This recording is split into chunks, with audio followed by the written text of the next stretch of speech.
And welcome back to Feelings Matter, brought to you by Mindful Appy. We're just going to do the standard thing. Hi, I'm Michelle Stinson Ross. And I'm Tina Schweiger. So, as you can see, it's just the two of us today. We are sending good energy and well wishes to our colleague Karen, who is dealing with family matters this week. We love and care and think about you a great deal, Karen. So this week, I don't know.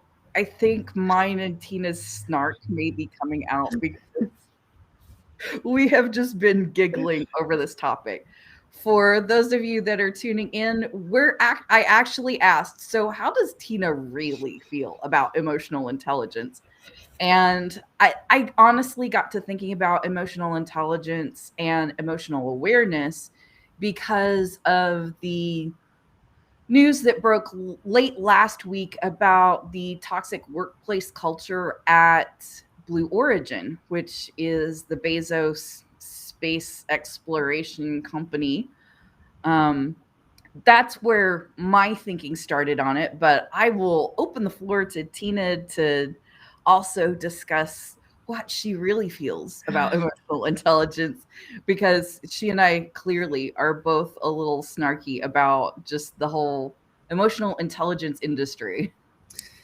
It's such a good question, and it's one I do have opinions about. I've always been interested in emotion, thusly why we are here. Mm-hmm. And as soon as I was able to, I started looking into emotional intelligence. What is the definition? What is the industry like? Is it something that's fixed? Is it something that can change? And what I found kind of surprised me a little bit, but not in the best way. Um, as you do psychology research, what you Mm-hmm. do is you look at different assessments and you see, how the assessments work and how they're scored, what the questions are, just to generally get an understanding of how that assessment works. And in psychology, you want an assessment to be valid, meaning that it's been tested a bunch and it's been measured against a bunch of other assessments.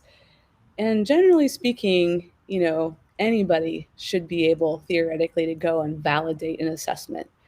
Um, but it's really hard to do that in emotional intelligence because a lot of the assessments, especially the ones that have been around for a long time, are under lock and key. You can't even see the questions. You can't get access to it unless you pay a minimum of a few $1,000s to get trained in it somehow. And you can't validate it because even the studies that have validated the assessment are just simply unavailable. Like with my school at Harvard, I get access to all of the journal articles and I can download pretty much any one I want.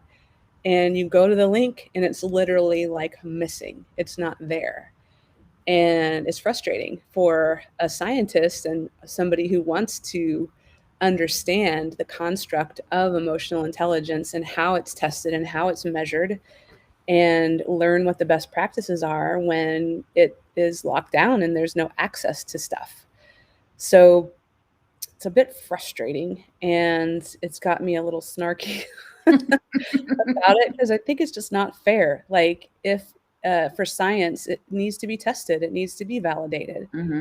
Mm-hmm. and things change. People change, everything changes. I did get a couple of sample questions from what they call the MSCEIT, an emotional intelligence test, and one of them was literally like a picture of a photo of a cliff, like you're looking at it from a drone. And it says, what emotions are present in this image? And there's apparently a right answer. And I question that because coming from a background of design and marketing for so many years, I know anybody who looks at a photo, they bring so much baggage with them. I mean, have they been to a cliff? Have Well, they and been in and a helicopter? Are they, I mean, well, my question immediately becomes, what, the cliff has emotions? I'm supposed to be reading the cliff's emotional right. state in this Is it photograph? the cliff or What? the photo of the cliff or what it's next to? Or is there a headline? I mean, it just, It didn't make any sense to me at all. So I that mean, has it's led me to be curious. Maybe that's why they don't share the questions, because I would look at that question and think, yeah, no, this does not have a right answer. How is this valid? yeah, But for sure. can't test it. I Well, also, so go ahead. just to kind of provide some context, the definition of the widely accepted, shall we say, definition of emotional intelligence is what? It's made up of 4 like parts, emotional awareness. Like, are you aware of the emotion in yourself? Can you describe the emotions? Are you empathetic? Can you read emotions in others? And can you regulate your emotions? So there's different, quote, intelligences, although I would call them skills. And I think intelligence is a bit of a misnomer. It's more of a Mhm. skill. I would tend to agree. And I love it that the defining skills that make up emotional intelligence are actually different pieces that I mentioned in the description, because I specifically said, because I kind of knew the answer to it already, that emotional intelligence isn't just emotional awareness or just empathy, Right. but those skills are important to completing the puzzle that we currently understand as emotional intelligence, right? Hmm. I mean, ask yourself this question: can you choose your emotions? I mean, have you ever really thought about that? Like, you almost feel like emotions happen to you and they're beyond your control. And at times that is true, but you'd be surprised you can control what emotional state you're in and you can change it. And Sure. because so much of emotional intelligence is under lock and key and thought of as the name, just semantically, the name intelligence insinuates that you're born with it, it's fixed, and there's nothing you can do to change it. So why Hmm. bother, right? Right. You're stuck with it. But it's not true. And it is a skill and you can develop it. And I'm trying to hack my way through this with mindful appy, with modeling emotions and how they relate to one another, with Hmm. understanding how resilience works emotionally and how thriving works emotionally, and trying to connect all that so that people can actually start building the skill rather than just assessing it, because where's Right. the money in it? The money is in Right. assessing it. Right. Well, and the money in emotional intelligence is, yeah, it's in doing that assessment and giving, a manager or a VP or somebody a sense of how emotionally intelligence is this employee versus that employee. It's kind of another version of the personality assessments, right? Hmm. Yeah, exactly. And you can But measure it and supposedly measure it. I would posit that some of the I mean, not emotional, personality assessments as we grow and develop and mature, like the personality that was identified when I was 20, that's not the same person I am in my late 40s now.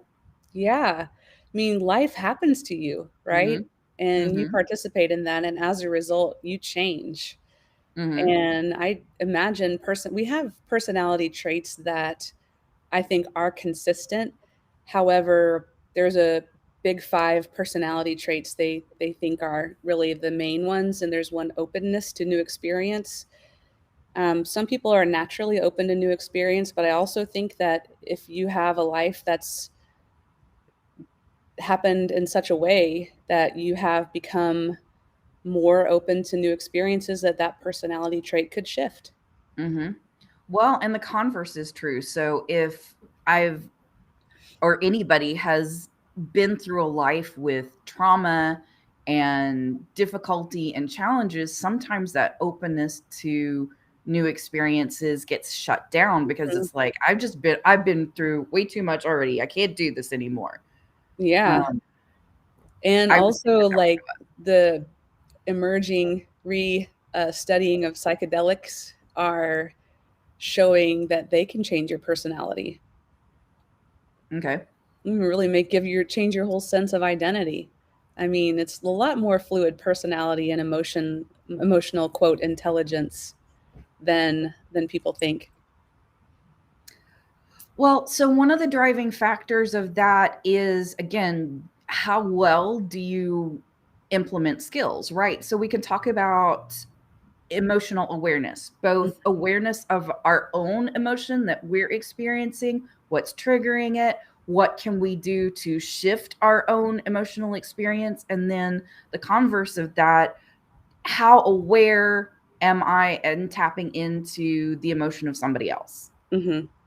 And regulating your emotion. So if you're in a situation when it's, inappropriate to just, you know, let's say you're so angry you want to just punch somebody or hurl things, like in general you should control yourself and not punch somebody or hurl things. So can you regulate that? Can you just give yourself the space that you need to calm Mm-hmm. down, start accepting Mm-hmm. what's going Mm-hmm. on? Well, and I think that's part of the reason why we characterize some emotions as bad. I've been through plenty of therapy and mindfulness training in understanding that emotions are neither good nor bad, they just are, but they can drive socially inappropriate behavior, right? That whole, I feel so angry that I want to scream or punch or what. Okay, the behavior that that's triggering isn't always socially appropriate, and I think that's actually what we're characterizing as good or bad, Mhm. right? Absolutely, because it's scary. I mean, if you think about somebody who's in a fit of rage, I mean, you could get hit or Mhm. punched. I mean, it's Mhm. scary. Mhm. So of course you would call it bad, a bad emotion because it has danger with it.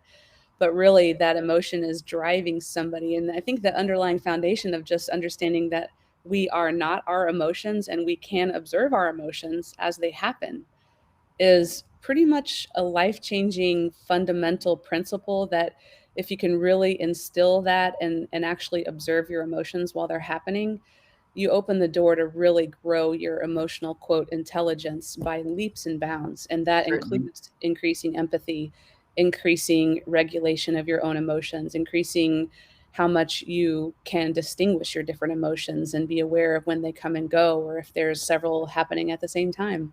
Mhm. Mhm. So empathy.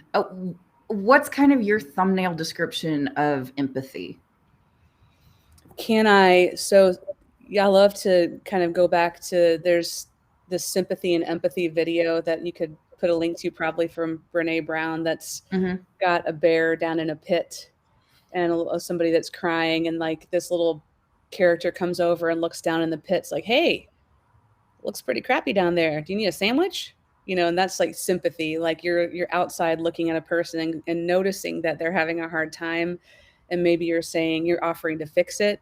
You're saying, have you tried this? You're saying things like, there's a silver lining. There's a good side. If you find yourself saying these things, you're not being empathetic. You're actually being sympathetic, which is different. And it's even in situations that are not like crisis situations, like somebody's died or you're getting divorced, but there are situations Mhm. on an everyday basis. So empathy, a bit different, is being with that and not trying to change, not trying to fix, not trying to reframe when somebody has an emotional state, just simply being present with them and feeling it with them, if you will. And there's really no need for words. And in that video, the empathy person kind of comes down and sits next to them and they're just like, hey, I don't really know what to say. I'm just here with you.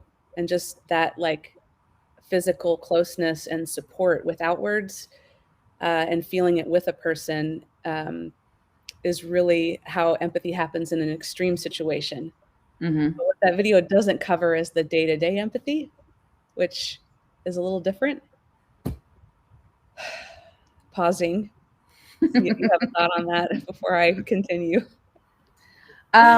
No, I totally get where you're coming from, and I honestly am sitting here going, so what does that look like on the daily? What does that Mhm. look like at work? I mean, that's where we spend most of our time. Even for those of us that work at home, we're spending most of our day working still. We're just working in different places with cameras and microphones and computers. But how does empathy show up in the day-to-day for like the small things? It's paying attention. So first and foremost, the foundation is awareness. If you're not aware, then you kind of can't enter into you can't play, right? Mm-hmm. You have to Mm-hmm. be aware first. So the more you can be aware of your own emotions, the more you'll notice other people having emotional states. And very small things, like you could notice if somebody, if you say something and that other person doesn't really like what you're saying, if you're really attuned and really paying attention, you could probably pick up on some body language signals, or the way their eyes are glancing, or maybe how the tone of their voice shifts, and Mm-hmm. pay attention to all of these cues that allow you to understand and interpret what that person is experiencing emotionally, and then just observe that and sit with it. And oftentimes, um, people that are naturally tuned into this will pause if they notice something kind of happening. And then the next best thing is to ask an open ended question or just check in, like, hey, um, did that come across the wrong way? I noticed maybe, you don't seem very, comfortable, or you don't have to make a value judgment. Just say, yeah, I said something. I'm not really sure if it came across that way. Just check in. How did you Mm-hmm. receive that? And that's paying attention in the moment on a day-to-day basis.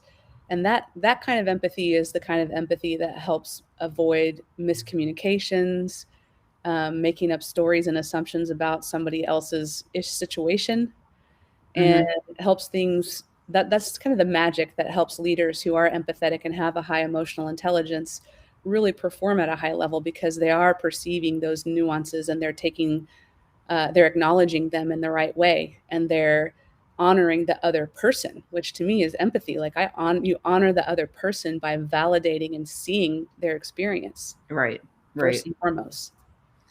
That leads me to another question, because obviously with mediated communication, like what we're doing here, like with Zoom and remote working, whatever, it's a little bit easier in a limited time frame. Like, I know I'm going to have to show up to a meeting that's going to last for X whatever. I can hold myself together long enough on camera to get through that before anybody clues into what might really be going on with me. Um, how do you kind of get around that? How does a manager, dare I say, proactively engage in a little bit of empathy, where it's like, okay, look, we're all aware that we're only going to be here for 30 to 45 minutes, and once you shut your camera off, you can go hide, so Hmm. to speak, and not show what's really going on for a brief period of time. How do you deal with that?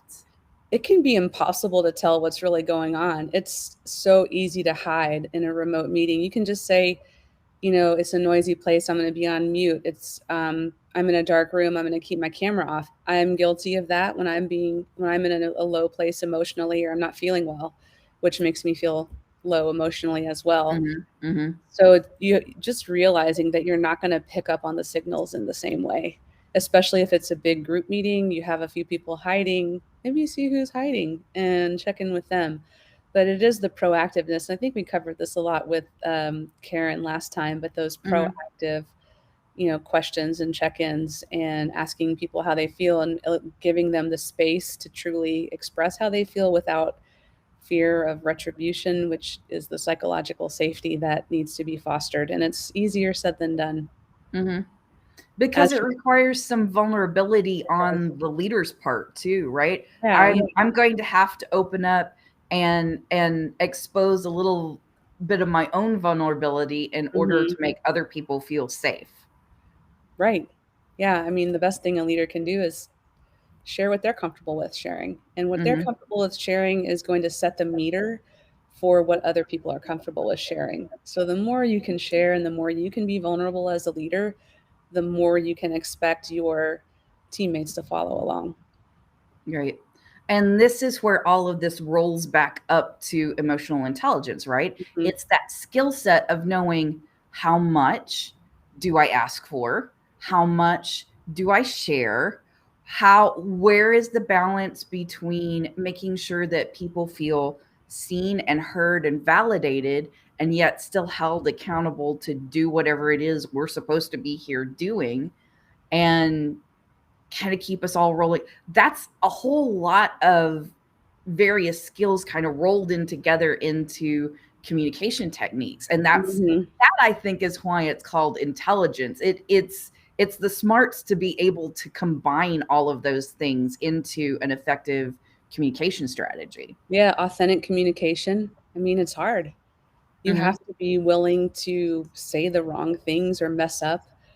And sometimes when you become more aware of how others are feeling in reaction to you, you got to be willing to forgive yourself and forgive others, because it can be hard if you're like, oh man, I had no idea that I made that person feel that way. And you can Mm-hmm. kind of beat yourself up over it, you know? So be gentle. Right. Okay. So at the beginning of this conversation, I mentioned Blue Origin, Mm-hmm. and that they were recently in the news that a former employee had come out and said there was, some serious cultural issues at Blue Origin. She particularly called out a lot of instances of both what I would call cultural hypocrisy, where they say that the culture is one thing, but then they hold somebody accountable to completely different norms and values. But also, she mentioned that it seemed to be gender specific, that there was an underlying gender bias going on in the midst of all of this. And the reason why I bring it up is because I feel like there is a relationship between implicit biases and emotional awareness or emotional intelligence. So we just talked about how operationally emotional intelligence could work in the workplace, but I would tend to think that somebody's not using the full extent of their emotional intelligence skills if they're still operating in a bias. Well, that's a complicated one. I mean, we all have these biases, every one of us. Um, that's there's gender, there's culture, there's awareness, there's the outcome of all that. I mean, you look at yesterday, I think Facebook product manager testified in front of Congress, or maybe it's today. It's today. She's testifying today. And some of the things I've read about hers, and not to take away from Blue Origin, but as a point that she felt that her whole department that she was in charge of wasn't being heard, was underfunded. She happens to be a woman. So you have to ask yourself, would it be the same if it was a male product manager? Mm-hmm. Um, and it's hard. It's one of those things that I want to say more emotional awareness helps reduce the impact of the biases that we have. I don't think we can get rid of them. I've been, I've kind of made a joke of it. I mean, I've been in the professional world, started a business 20 years ago. So it's been a long time. And, 20 years ago in Central Texas with starting a business in my 20s, I was up against this a lot. And what I found is that the core of the gender bias that my experience has been if I say it, it's not believable. But if a man says it, it's believable. And I probably have the same bias when I hear men speak versus women speak. Mm-hmm. Am I more aware of it when I'm observing somebody speak? Probably. Also because I've experienced it. Right. And I've made a joke of it a bit where I'm like, okay, well, I always have to hire a tall male, account manager for my agency so that, the client has somebody they feel comfortable looking at. The client I can have him say things that will sound more believable and just kind of hack it. Mm-hmm. I've been in situations where I I was hired as a consultant to provide you with insight and information, and then you immediately look at me and go, "That can't be right." And Mm-hmm. I turn to my colleague and I'm like, "Okay, next meeting, you take the lead and tell them all the things that I just said. Mm-hmm. And sure enough, they're like, okay, let's do it. I'm like, so yes, I totally feel and understand what you're saying. So And that bias alone in a culture would contribute to men and women being treated differently. sure, it would. But if And we're really working on and we really want to operate in a high degree of emotional intelligence, I would think, at least I would hope, that I would pause personally. I would pause long enough to go, wait a second, is any of that holding me back? Am I not taking full advantage of my skill set and whatever, and not fully engaging in kindness or empathy because I'm making snap judgments on things around gender or race or sexual preference or any number of things? unpacking that a little deeper is we tend to make up stories about other people's experience. And once you can stop doing that, that does actually reduce your bias because you're catching yourself, I'm making up a story about that person. That's not Mhm, necessarily true. That's not necessarily mhm. their experience. We tend to judge people, other people by their behavior, but we judge ourselves by our intentions. What if we Sure. judged everyone else by their intentions and not by their behavior? You know, it's a Well, hard and the comeback to that is, yeah, but I'm not a mind reader. I don't know what their intention was. what All if I you asked can them? exactly, exactly. Gotta That's ask the question. you gotta ask the question. Stop trying to be a mind reader and just Mhm. ask the question, for Just ask Pete's the sakes. question. It's Yeah. not that hard. Um, where I a thought was in there in my head If it was I so lost it. easy, if it was so easy, everyone would do it all the time, right? True, true. So for mindful appy, what we really care about is asking the question because when you ask the question, it brings the awareness. Mhm. That's the practice. Sure, sure. Well, and that kinda helps us get around some of our neurological, so that's what I was thinking of a moment ago. So from a neuroscience standpoint, the human brain is designed, it is configured in such a way to take as big advantage as it possibly can of pattern recognition. It's like we go through our lives going, "Oh, I know that pattern. It means ABC equals F," or what, whatever. Yep. And so we automatically just jump all over what we think is a recognizable pattern and kind of skip through some steps because yes, it's efficient. That's the way our brains are wired. Hmm. And what we find is that that's where the bias is actually coming from. It's coming from a pattern that we've either observed ourselves or we were trained on as kids or whatever the case may be. Conditioning kind of comes into play here, but it's the brain is wired to be extremely efficient, and sometimes the efficiency comes around to bite us in the tush. And let's not forget, there are some people that intentionally cause havoc with other people emotionally so that they can control situations. I think there's a default challenge of emotional awareness, and then there's the challenge of bad intentions. Mhm. I like to think that they're not out there, but they are. They are, and we need to be aware. I think that that's part of why the discussion of Facebook is relevant, because the intent on the company's part isn't necessarily intrinsically bad. Obviously, they've developed a highly successful business model that's enabled them to go public, sell stock, make lots and lots of money, which generally speaking is a good thing because they've employed lots and lots of people.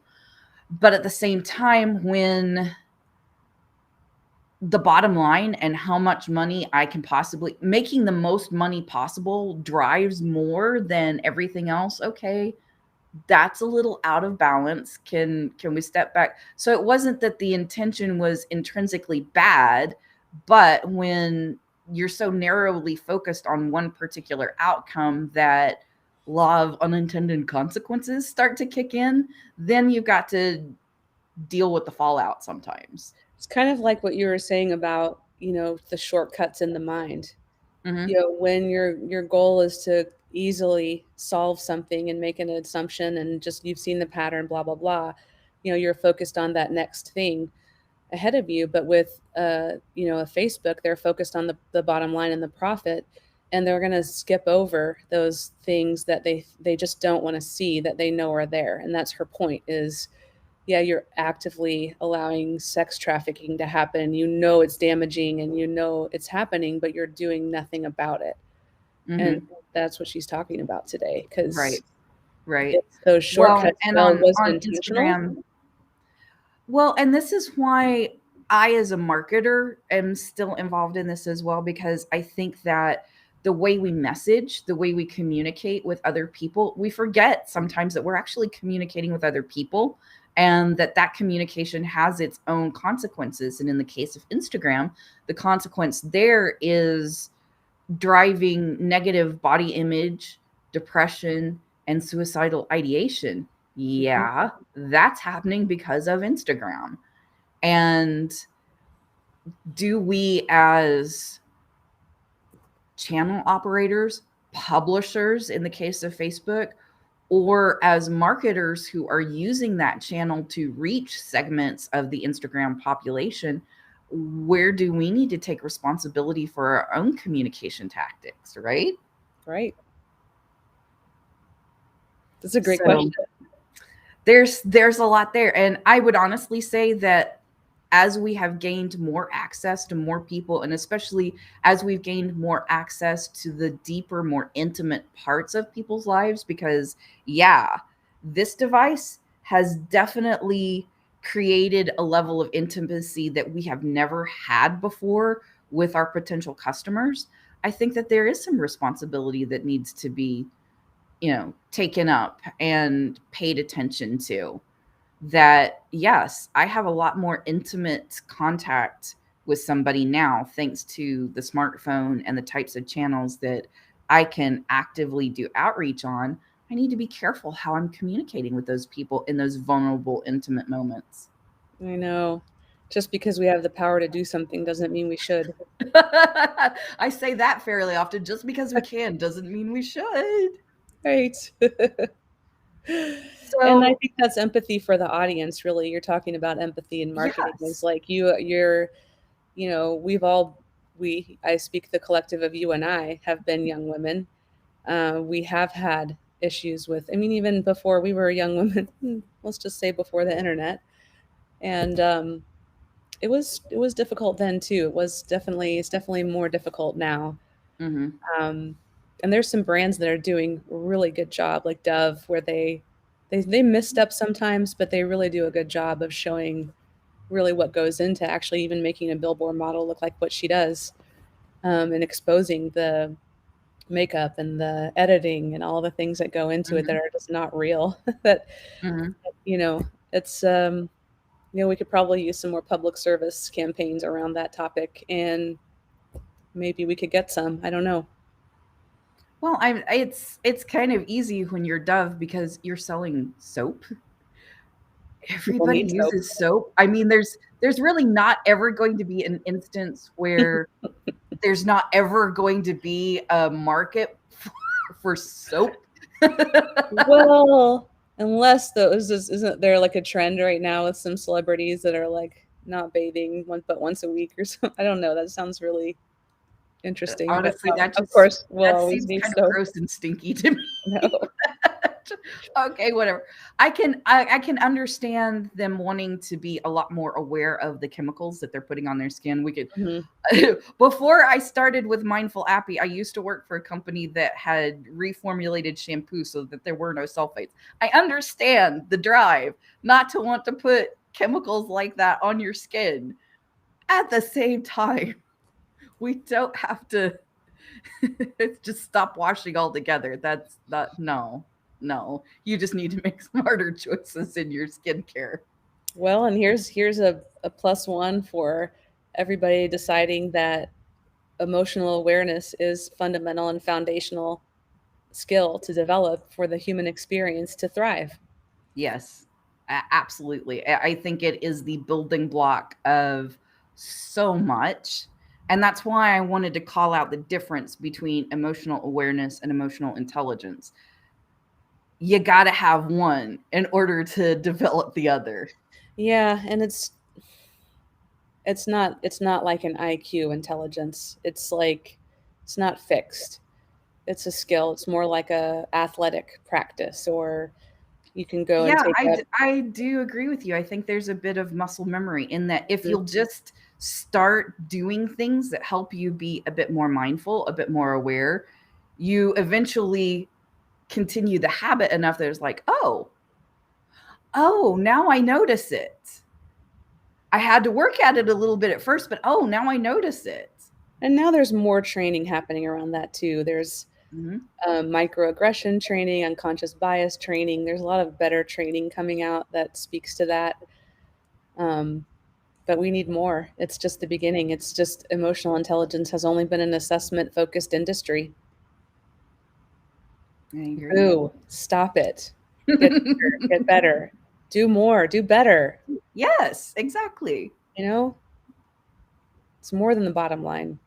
It is more than the bottom line, but all of this stuff does affect the bottom line. If we can keep people in a much better emotional state, if we can improve morale, if we can gain emotional investment from our workforce, all of those things impact the bottom line in very positive ways. That has been studied extensively and has been proven to be true. I don't even have to quote those now. They're out there. Go Google. They're out there. Go find them.